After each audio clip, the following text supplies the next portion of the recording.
ঈদের ছুটির আমেজ যেন কাটছেই না জেলার বিভিন্ন পর্যটন ও বিনোদন কেন্দ্রগুলোতে।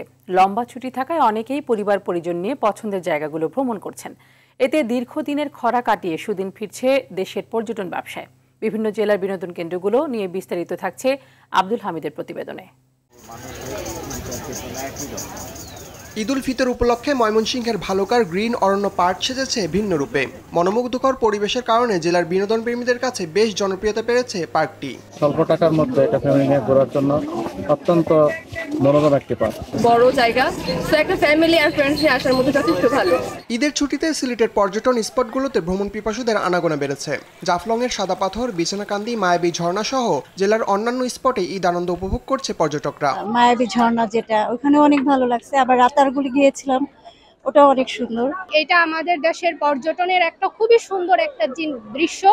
ঈদের টানা ছুটিতে বাগেরহাটের ৬০ গম্বুজ মসজিদে দর্শনার্থীদের সরব উপস্থিতি চোখে পড়েছে। দেশের বিভিন্ন জেলা থেকে বিশ্ব ঐতিহ্যের খ্যাতি পাওয়া মসজিদটি দেখতে ছুটে আসছেন অনেকে। এই ঐতিহাসিক স্থানটা আমরা বন্ধুরা আসছি দেখার জন্য, একটা সুন্দর একটা পরিবেশ। এখানে ঘুরতে আসছি, আমার আব্বু আম্মুকে, ফ্যামিলি সবাইকে সাথে নিয়ে আসছি। ঢাকার আশুলিয়ার বিভিন্ন বিনোদন কেন্দ্রেও আনন্দ উপভোগ করছে ভ্রমণ পিয়াসুরা। ইতালিয়ান স্ত্রীকে নিয়ে প্রথমবার বাংলাদেশে ঈদ উদযাপন করছেন হাবিব। ওয়াটার কিংডমে আনন্দ উপভোগ করতে পেরে বেশ খুশি এই দম্পতি। বাংলাদেশে আমরা প্রথম ঈদ করতেছি, আসছি এই জায়গা খুবই ভালো লাগতেছে। কুমিল্লার বিনোদন কেন্দ্রগুলোতে ভিড় দর্শনার্থীদের। শালবন বিহার, লালমাই লেকল্যান্ড, ধর্মসাগর দেখতে দূর দূরান্ত থেকে ছুটে আসছে ভ্রমণ প্রেমীরা। দর্শনার্থীদের সরগরম জামালপুরের বক্সিগঞ্জের লাউচাপড়া বিনোদন কেন্দ্র। আব্দুল হামিদ, RTV।